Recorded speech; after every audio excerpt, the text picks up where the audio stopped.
right from the beginning, the Christian texts were meant for circulation. Think of the letters of Paul. They were letters. They were transported and carried and read communally. They were amongst the people. They were not in a temple. They were not reserved in a sacred space.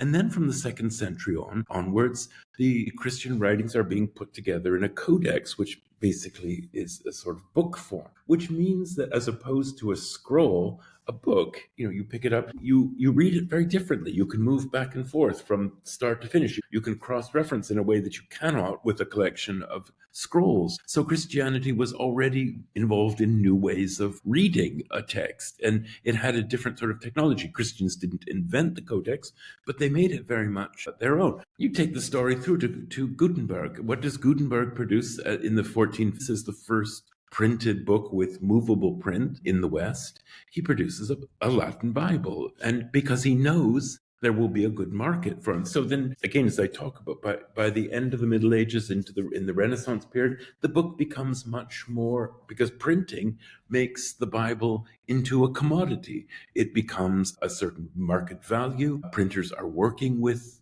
markets. They produce Bibles in numbers that they can sell.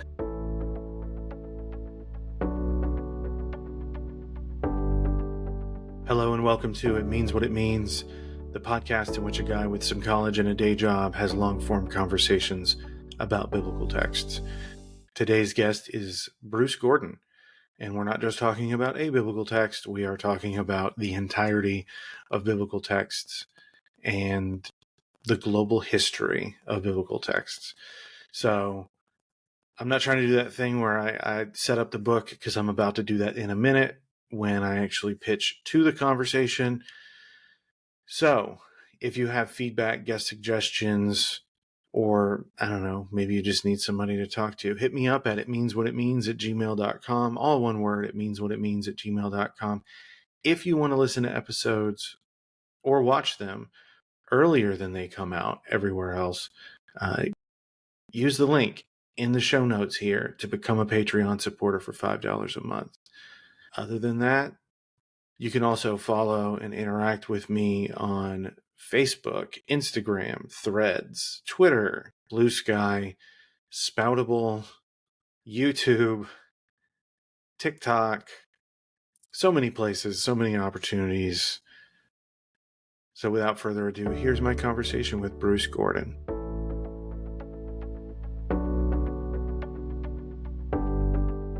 Bruce Gordon, welcome to the podcast.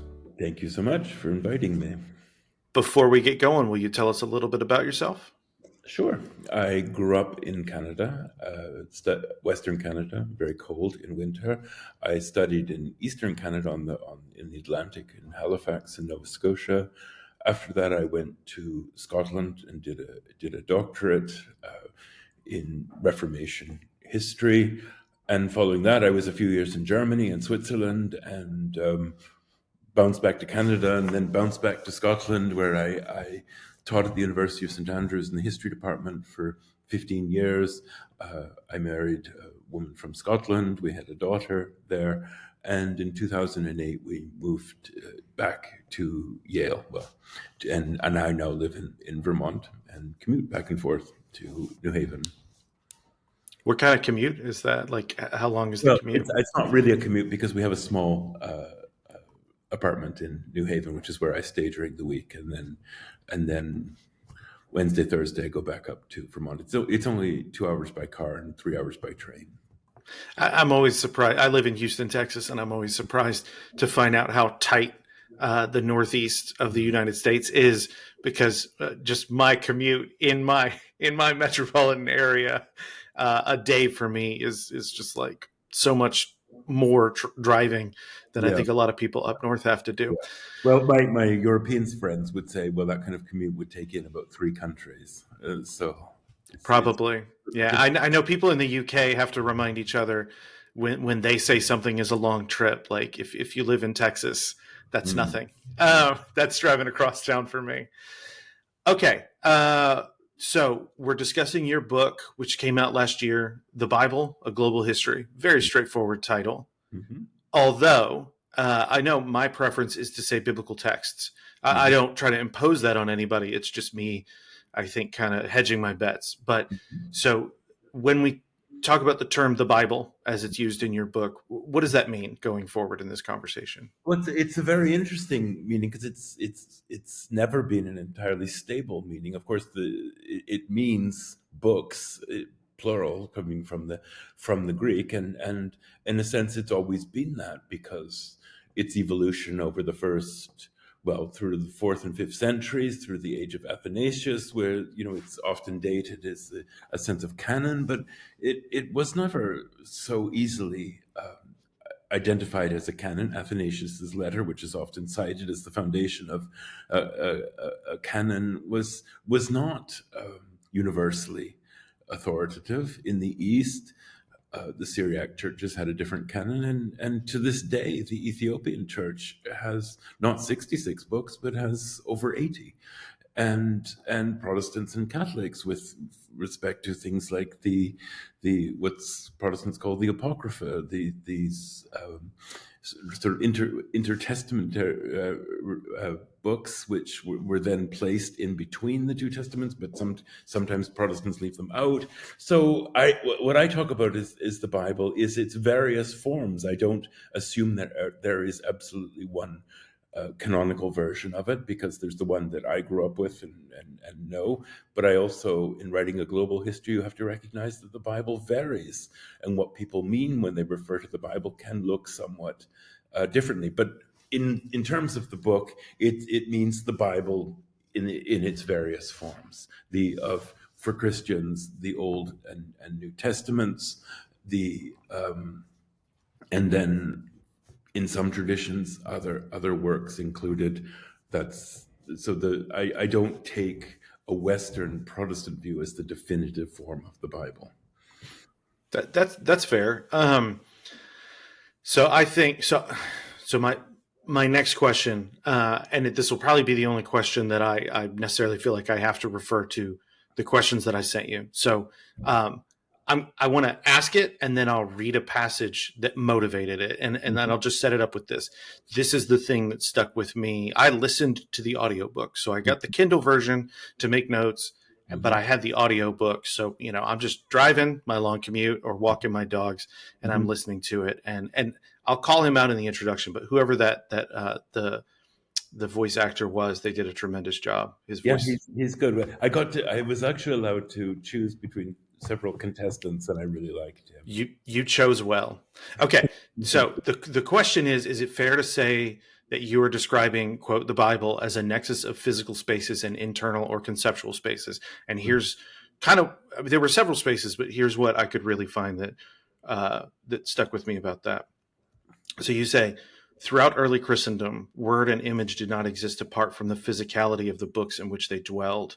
With lavish ornamentation and exquisite illuminations, the Bible became a living relic, an object that both transmitted the holy and embodied it. In liturgies of worship, as gifts for kings and emperors, and in monastic prayer, the Bible was not an inanimate object, but a source and creator of sacred spaces in churches, chapels, monasteries, and palaces, as in Coptic Egypt, the land of the Syriac monasteries, and the churches of Ethiopia and Western Europe. In Western Europe, too, Bibles were regarded sacramentally like the body of Christ in the bread and wine. They were precious books to be transcended, illustrated, and displayed as befit their holiness. So if we talk about that the whole time, I'm fine. But what more can you say about that for us? I think the obviously there's a lot in that, and you could talk about that for a very long time. But it's the general point is, and there are various aspects of the book which are quite personal in it. Although I don't talk about myself, but the directions of it reflect, in some ways, my upbringing, which was the Bible was primarily the written word. It was the text. And over the years of teaching and travel and experience and engaging with other communities, whether the icon tradition in Orthodoxy or painted monasteries or the liturgies of the Catholic Church, but also in many ways the liturgies of Pentecostal Church, if you can speak of them.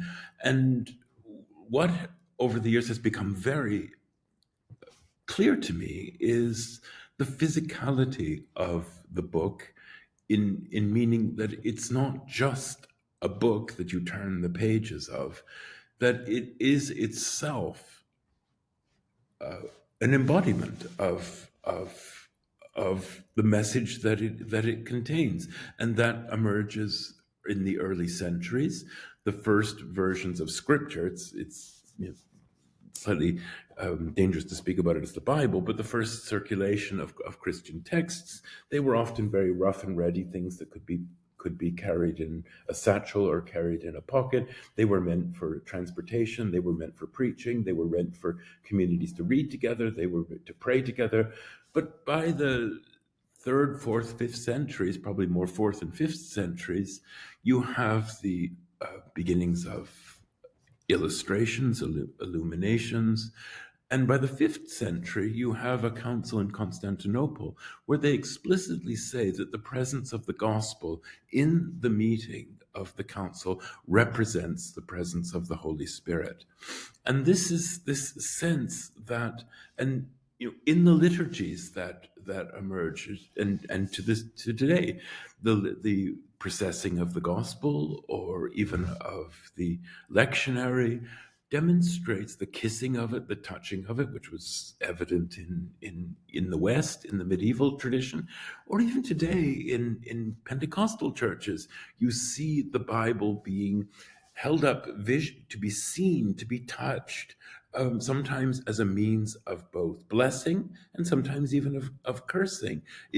But it's not, you're not just blessing and cursing people, it's actually holding the Bible. It's placing the Bible on people to heal them in a variety of different ways.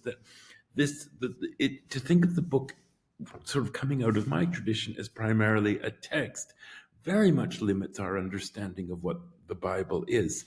Its physicality, its materiality, right from the beginning, from papyrus to vellum, which will emerge as ways, the dyeing of it, the vellum purple to represent the priesthood and kingship of Christ. All of these symbolic elements are not just decoration. Sometimes when we see them in a museum, we think, oh, how beautiful this is. But actually, these things were created to be in sacred space, to be with the architecture of the building, to be in the liturgy. And when it was given to people, it was not just a gift. Oh, this is a lovely book, thank you very much. You're actually giving a deeply spiritual thing. It's a reflection of it has theological devotional meaning to it. Alcuin, I write about, who was at the court of Charlemagne, talks about these gifts of the Bible being divine, divine gifts, being gifts of the Spirit. So it's not just. So what part of my own realization, but for which in hearing back from other people, this surprise that the book is from an early stage not only meant to be in sacred space, but its physicality as representing the divine creates sacred space. That's why it's where it's placed in the liturgy. It's why it's where it's processed. That's why even in Protestant churches, like I grew up in, the table was at the front of the church. The Bible was open on the table. That's not just coincidence. It's a visual. It's a visual thing that draws your eye to the Bible as not just a book, but the presence of the Word of God. So it's trying to expand our notion of Bible to realize that it encompasses a whole range of sensual experiences, not just the eyes reading the text.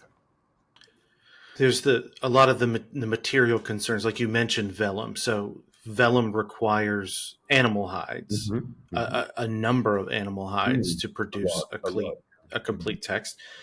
And that's not the case. There is a copy of the Bible behind me, and it is just full. It's the NET. It's full of translation notes in the footnotes. So it's a little thicker than it would be if it were just that translation.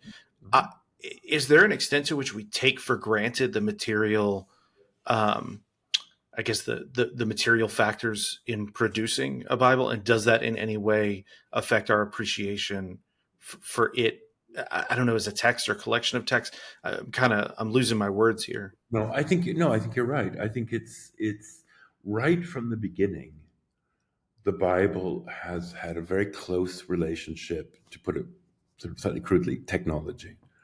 The one of the things that's distinctive about the Christian sacred texts, as opposed in the Jewish tradition, which was largely scrolls, um, is that right from the beginning, the Christian texts were meant for circulation. Think of the letters of Paul. They were letters. They were transported and carried and read communally. They were amongst the people. They were not in a temple. They were not reserved in a sacred space. And then from the second century onwards, the Christian writings are being put together in a codex, which basically is a sort of book form, which means that as opposed to a scroll, a book, you pick it up, you read it very differently. You can move back and forth from start to finish. You can cross-reference in a way that you cannot with a collection of scrolls.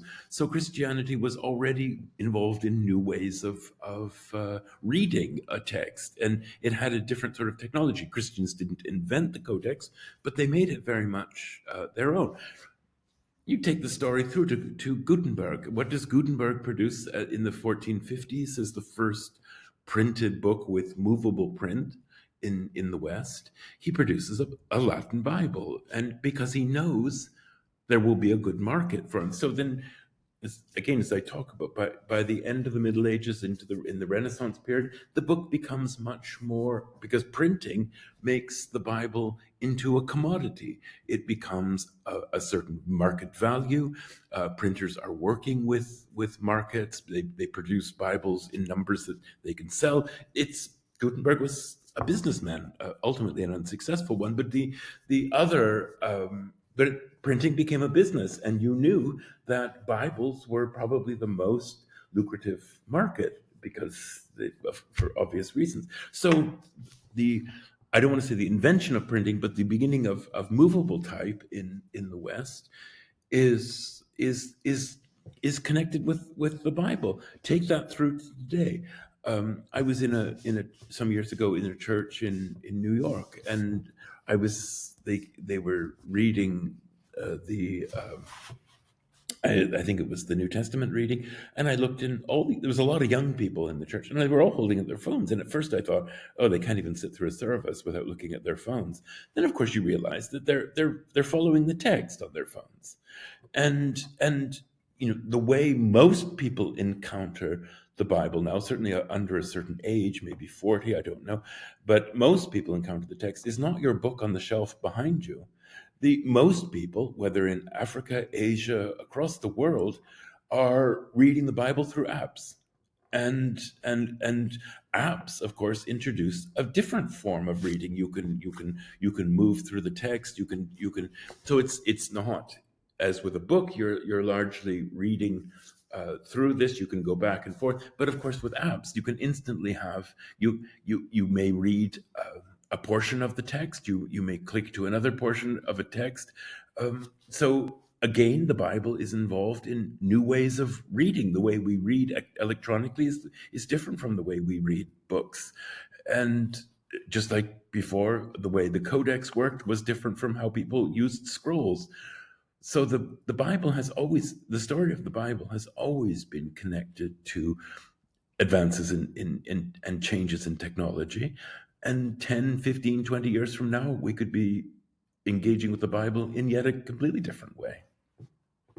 So going back to, so there's the Hebrew Bible, like early Christians, they have and they accept Hebrew Bible or Septuagint or something like that. Mm-hmm. And you have texts that eventually become New Testament. Mm-hmm. So Paul, for example, and what we're looking at there is letters, which it's not a particularly novel thing, even at his time, for someone to be writing a letter, correct? Mm-hmm. No, there are lots of letters. That's why you get letters such as letters of Clement, which very nearly made it into the New Testament.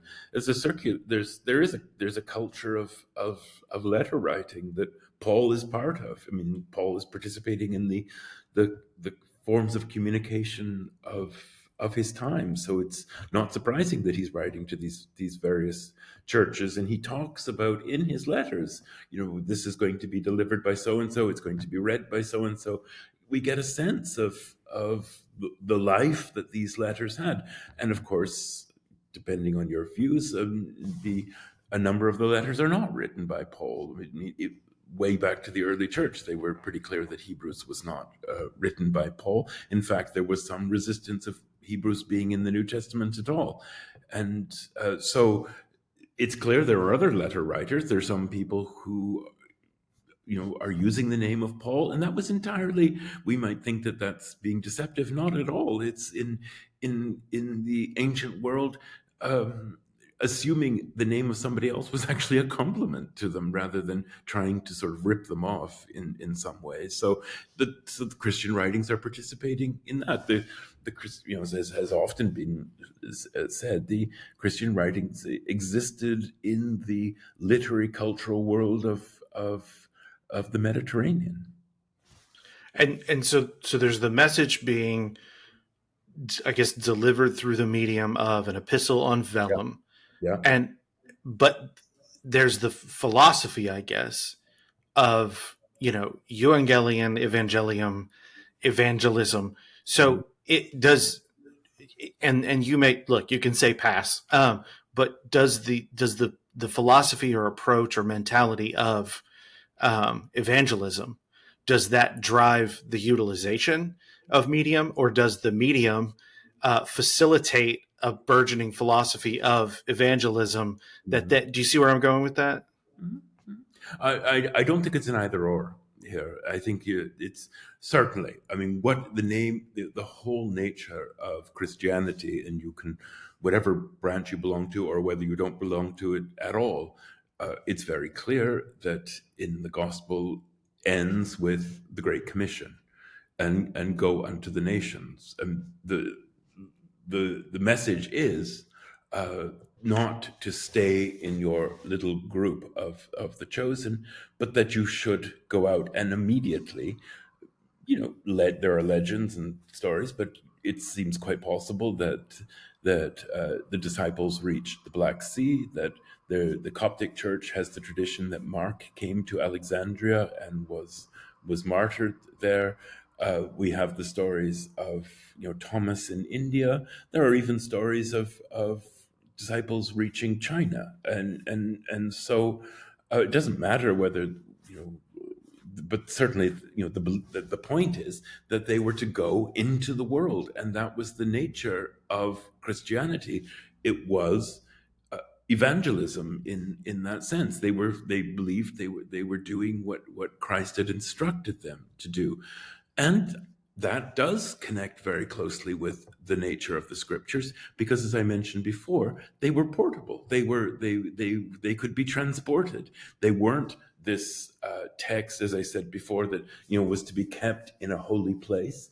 They were meant to be in the villages, on the roads. They were meant to be in ships. They were meant, all of this, and that was the nature of the text, and it's one of the things that made Christian sacred texts different. In that sense, the materiality of them was more shaped by its ability to be used and carried and transported. And that's one of the things I talk about. That was the original format of Christian writings. We have basically a garbage dump in Egypt, where a lot of these texts were found because they were clearly used. People wrote on them, and then they wrote on the other side, and then when they were finished with them, they discarded them. At the beginning, there's not that sense of the kind of holiness of the materiality, rather an emphasis on its use, its ability to be used.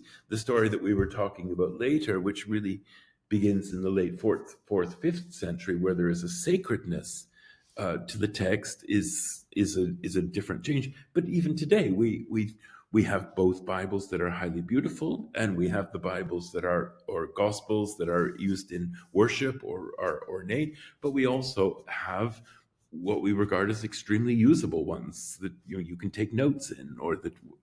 So that's that. But I think the evangelism, and obviously that term can be used in very different ways, but the evangelism is in the book itself. The Gospels say, Jesus said, take this message and go with it. And that's why I say the book itself says it's meant to be on the move. It's meant to go. And that's hasn't stopped to today. When you refer to we said garbage dump in Egypt, are you talking about, like a Geniza?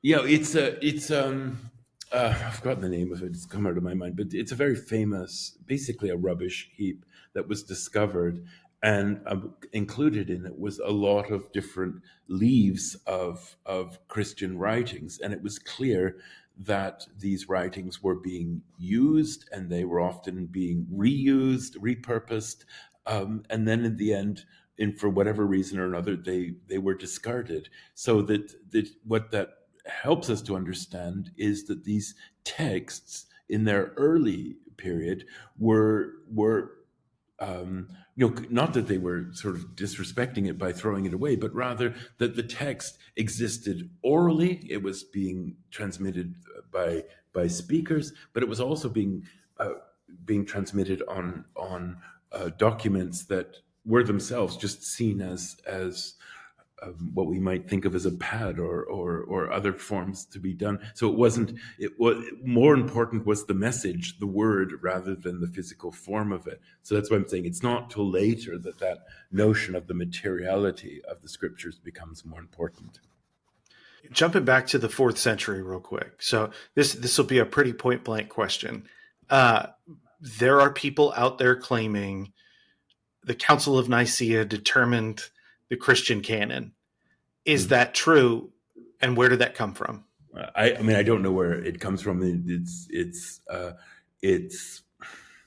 yes. I mean, but people nowadays would be very hesitant to say at this moment the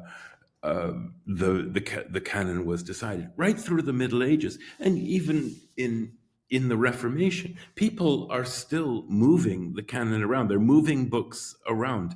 I think this idea that at some point there was an absolute fixed decision as to what the canon should look like is problematic. Yes, there are decrees. Like I said, the Festal Letter of Athanasius is often said, well, this is when the canon was formed. Well, that letter was really only circulated in North Africa and Egypt, where he was.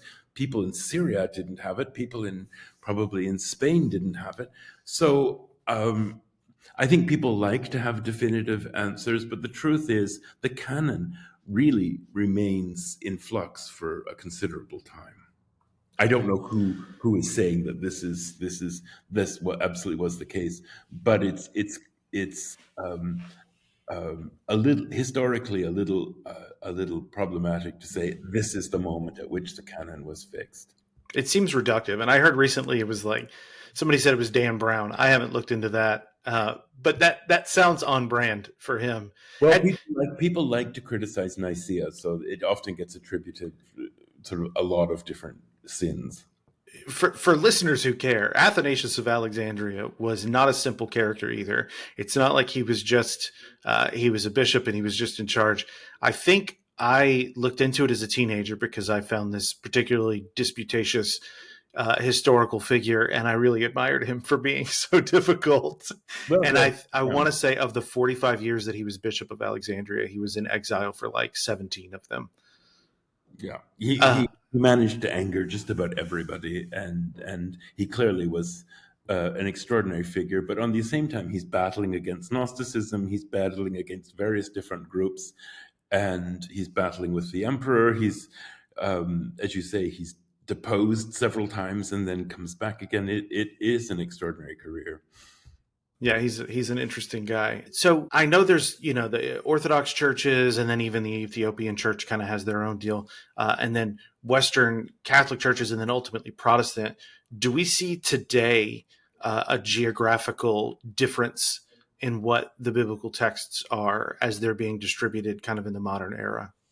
Well, what we see less of a kind of difference of actual books in. I mean, there's obviously there's what the Protestants call the apocryphal books and that sort of thing, and as we spoke about in the Ethiopian church, for instance, there is a significant difference. And during the early centuries, it's not till quite late the book of Revelation is finally included by most churches. In the Syriac churches in the East, it was not included till very late. Hebrews was also one of the first great codices in the Western tradition, the Codex Sinaiticus, which exists in the British Museum. One of the first complete Bibles has texts such as the Shepherd of Hermes, which was not later included. So there's a long period of this.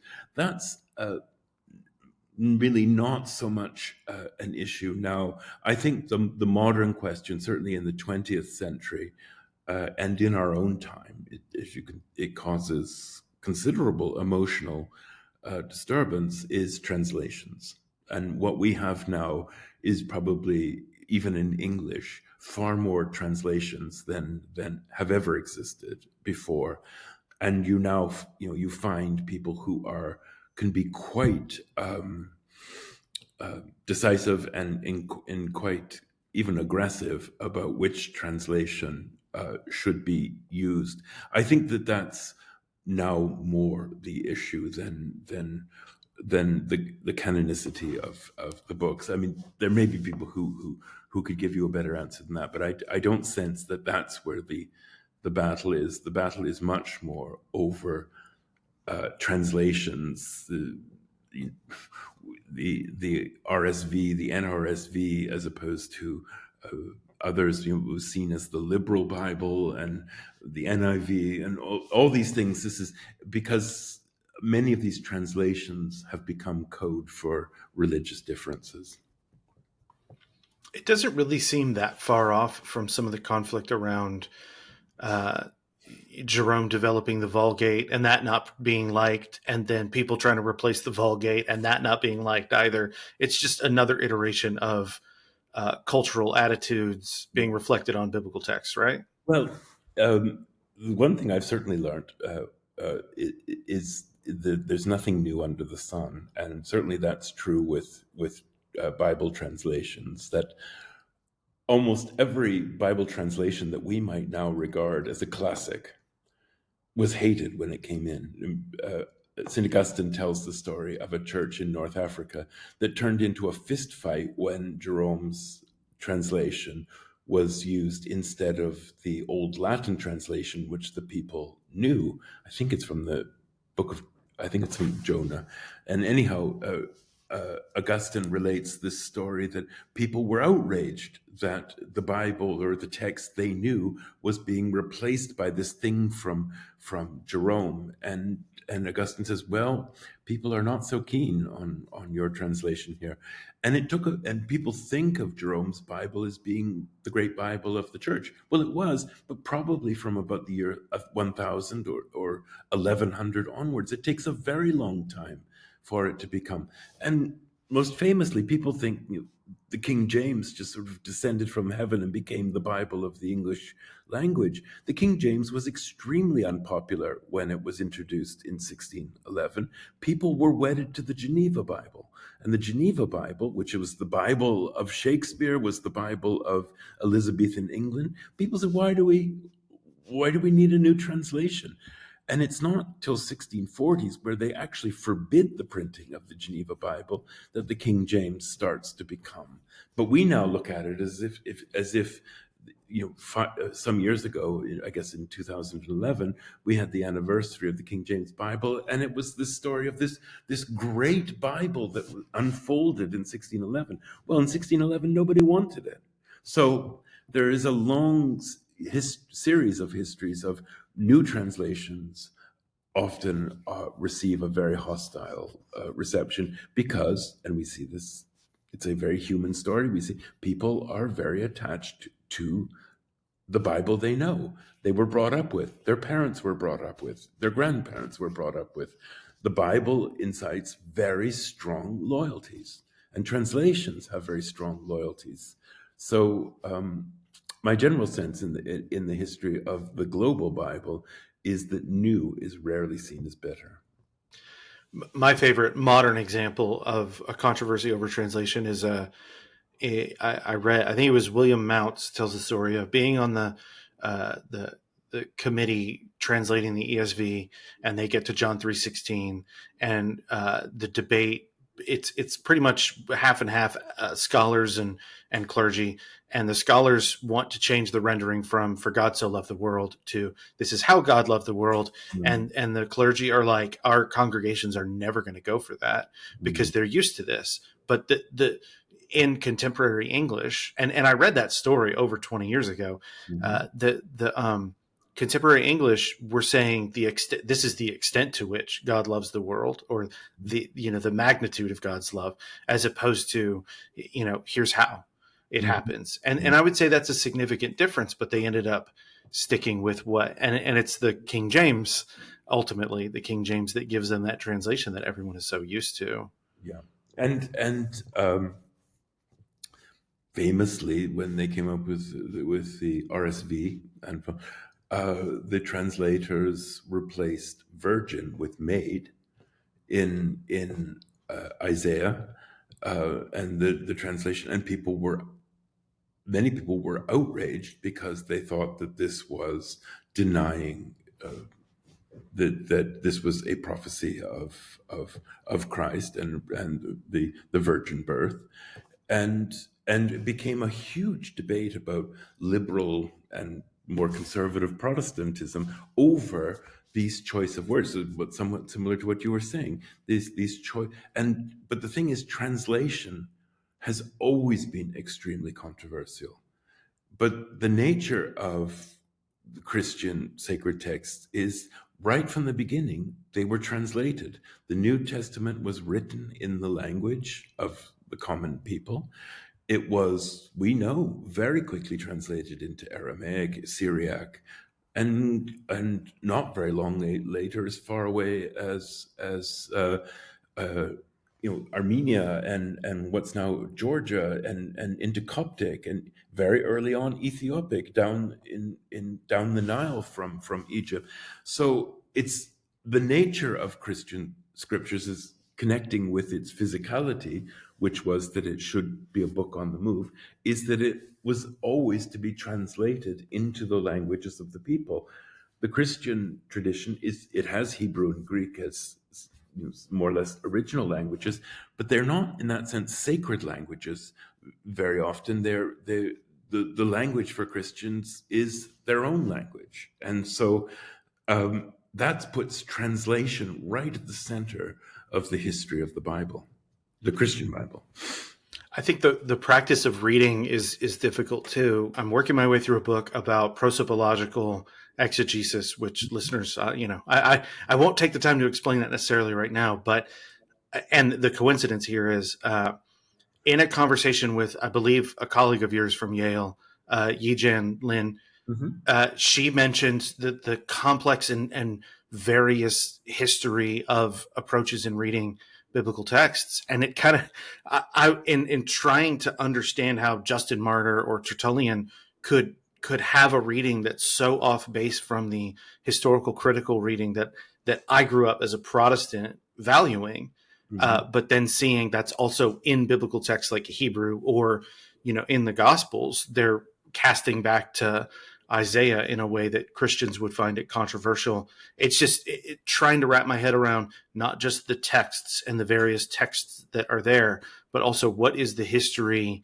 across multiple cultures throughout history, of how people, Christians, Jews, Muslims, read biblical texts. And Yeah, it's a lot of work. It's a heavy lift. yeah. I mean, it's the boundaries are huge on this, and as you know very well, even in early Christianity, differences of reading emerge very quickly across across the geographical expanse of Christianity. And to take a modern example, the churches that are growing at tremendous rates in Africa, South America, Asia, many of them and many of their leading preachers and theologians explicitly reject Western interpretations of the Bible. And they reject, for instance, the tradition, particularly in things like liberal Protestantism, which have downplayed the miraculous, downplayed notions like spiritual battles, downplayed healing as somewhat uncomfortable with this, and see this in perhaps in historical contexts that are not so relevant. Whereas in the global Christian community, the vast majority of Christians see this as, yes, this is our story, this is our reality, this is how we read this. So there's a strong critique of what's seen as Western rationalism, which they see it has greatly reduced the Bible, and they are very critical of that tradition of interpretation that comes out of the end of the Enlightenment in 19th century German, the historical critical. That's of no interest to them. They just they don't see that as the point of the Bible. So this is and what I would say, it takes a new form, but this has always been the case. The Bible has never generated unanimity of interpretation and reading. And which, just kind of rolling things toward a conclusion. So you say the Bible dictates its own history, but then you also you talk about the Book of Sand. Can you talk about how those two things maybe go together? Sure. So this is at the end of the book, and the one of the amazing things I think about the Bible is that it's not just the history of a book, but it's a book that also speaks history. It gives a story from creation through to the end of time, the book of Revelation.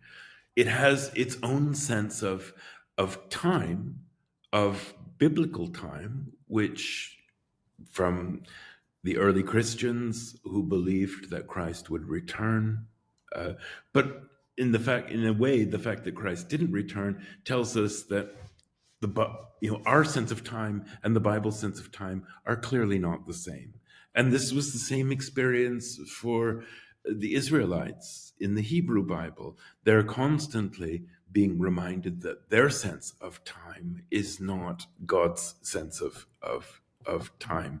And so so much of the story of the Bible internally is about history and time, but it's also been a book that has existed in time. That's what I'm telling is a history of it, and it is a history, not the history.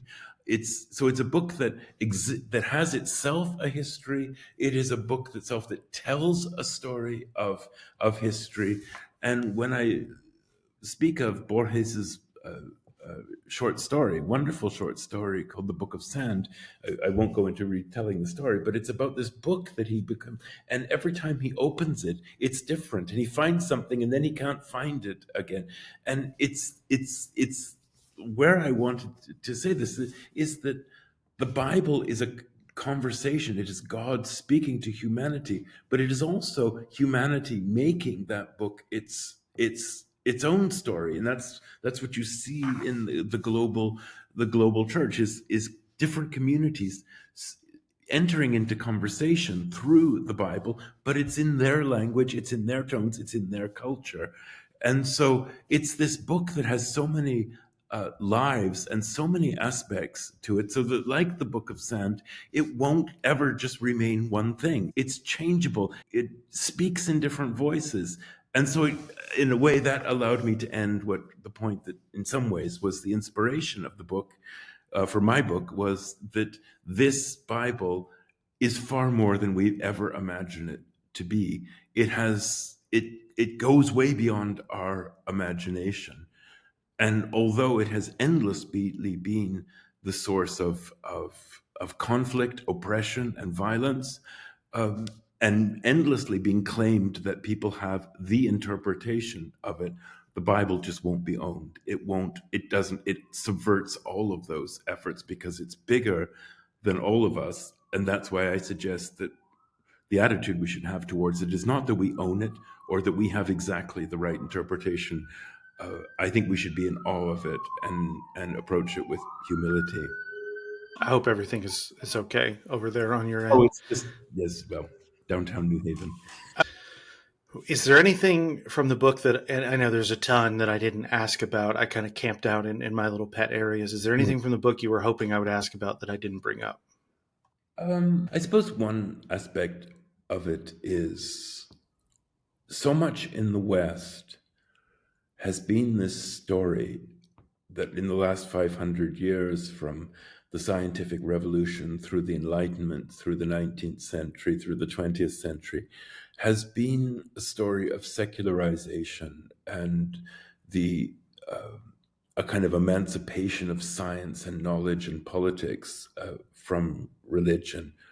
What a history of the Bible brings home to you is that kind of secularizing story, the opposition of science and religion, is a 19th century, pretty much a 19th century invention that you look through the scientific revolution from Galileo to Newton, they were all deeply engaged with the Bible. The question was not whether the Bible was true or not, but it was how it could be true in changing intellectual and cultural landscapes. And so I think one thing that I would want to stress is obviously today very fewer people in the West engage with the Bible. All the rest of it, we know that story. But it's never been eradicated. It's never been pushed to the side. And in so many different ways, it just continues to inform our story, even when we don't know that it is. And so these stories that are often told of, we've moved away from the Bible, we've moved away from religion, I think often we're just deceiving ourselves. The Bible, in different ways than before, is still very present in our culture. And I don't just mean in terms of, we should be a Christian nation, or we should do this, or we should do that. It's present in our world in ways that are often perhaps not visible to us. And therefore, it's never become irrelevant whether people are believers or not. And I think so all these attempts to tell stories of secularization and the Bible becoming irrelevant is sometimes just wishful thinking. I know I personally can say, I think I've experienced an inverted version of what it looks like in mid-century, mid 20th century American history. Mainline churches were kind of like, they were calling all the shots. And I think an attempt to become maybe more radically Christian and more radically biblical came along to try and uproot them. And that saw a few decades of growth, largely in charismatic and Pentecostal churches, but in others as well. Mm-hmm. And I know that I personally grew up in one of those traditions, and I'm trying to find my footing as I'm not particularly comfortable with the tradition that I grew up with. Mm-hmm. And I took a step away, and this podcast has been an effort for me to engage productively with biblical text. So I'm more saying that to just say that resonates with me, even on a personal level, what you're saying, that I took a break, but I'm not really done. We took a break, but we're not really done. But where would you send people to other than your book? For sure, buy this book. The audio book, it's 15 hours long, but I think that's well worth the listen, and don't speed it up because you'll miss out on a wonderful voice. But where would you send people to understand more about the global history of the Bible? Gosh, well, I had a colleague at Yale who sadly died some years ago, a wonderful, wonderful man, a wonderful scholar, Lamin Sanneh, who grew up in Nigeria, who was actually a Muslim, who converted to Christianity. He taught in the UK, he taught in America, and he was one of the great voices of global Christianity, a global Christianity that as himself an African, was not centered in Europe or North America, but was being told by someone who understood the West, but came from Africa, and spoke about what the Bible meant to not just himself, but to the cultures that he knew in West Africa, which wasn't just the legacy of missionaries of the 19th century. He said, the Bible was brought to Africa largely by missionaries who, from an entirely European or Western point of view, that was often used to impart Christianity as becoming like us, more Western, more European. He said, okay, that brought the Bible to us, but the real story is how the Bible became our book, how it became the book that informed our communities, that spoke in our languages, that spoke to our culture. The Bible wasn't just the white man or woman's book, it became our book. So he has books like Unto the Nations. I think I would recommend, and they're very readable, very accessible books. Sadly, he's gone, but fortunately, we have the wonderful books of Lamin Sanneh, and I would recommend them to anybody who wants. The other person I would recommend are the writings of Philip Jenkins, who is at Baylor University, and is a wonderful. He's done so much to open our eyes to the global nature of Christianity. And he writes very accessible books. One published by Basic Books, which mine is with. He, there's another voice that speaks in terms of a global Christianity.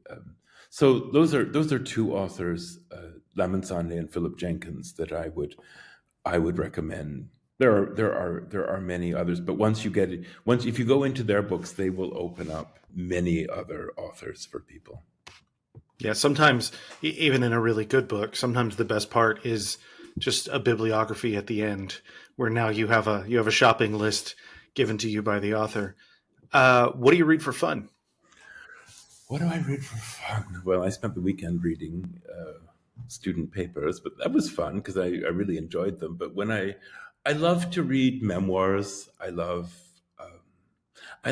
reading that fires the imagination. During COVID, when we were at home, my wife and I would read things that just took us elsewhere. I love Tolstoy.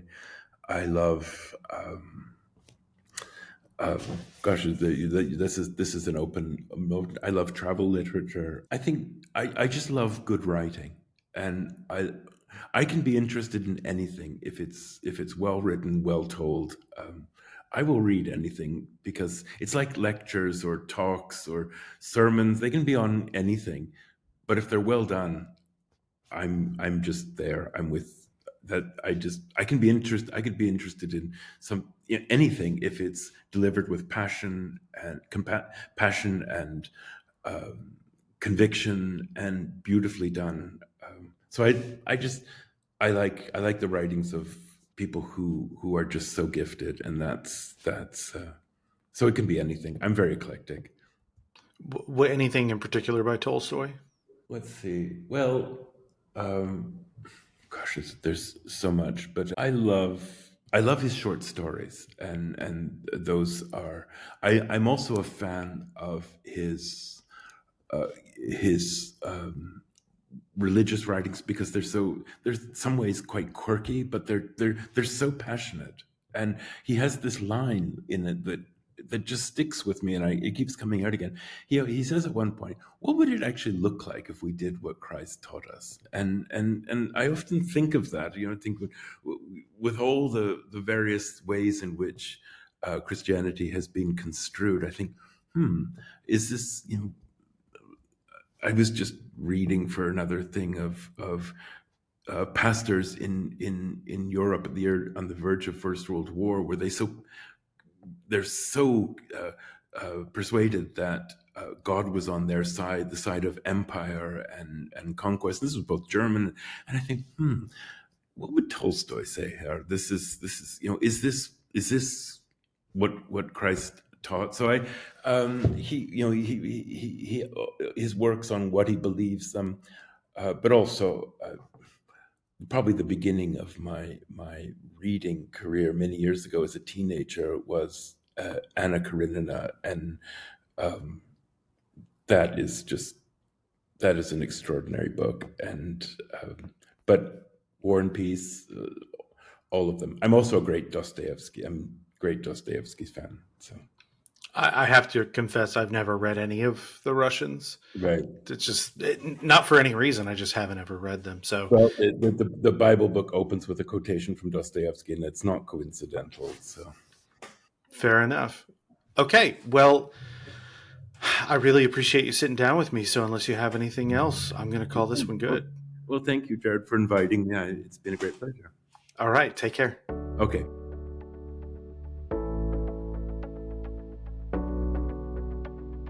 Rich people don't come out looking very good in the book of James, which is interesting because I think oftentimes people kind of view biblical text as scaffolding for wealth or status quo. Mm-hmm. But so specifically, you're dealing with James 2, 1 through 7.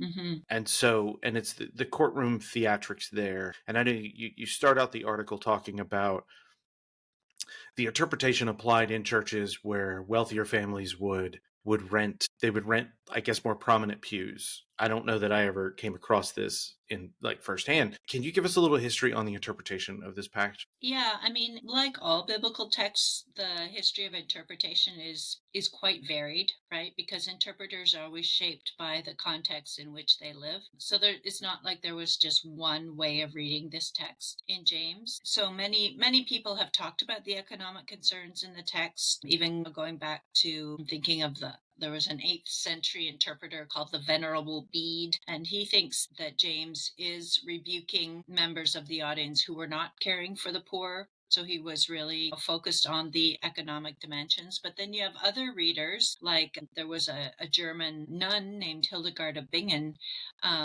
She's less willing to critique the rich. She said, that's just the way things are. There are rich people, there are poor people. That's the most important thing is that both should have access to the same spiritual kinds of resources. And then, of course, once, when the Christian church early on, once it became a more powerful kind of institution, it relied often on wealthy people to support the church. So leaders might be reluctant to critique them. And then that could affect the way they interpret some of these texts. So even John Calvin, the reformer, he doesn't think that the passage attacks the idea of showing respect to wealthy people, but he focuses on how bad it is to look down on the poor. So instead of critiquing the rich, he focuses on, well, you have to treat the poor people well. So he is willing to criticize wealth, not so much because people are wealthy, but because they attribute their good standing. They think they're great, essentially, because of their own efforts rather than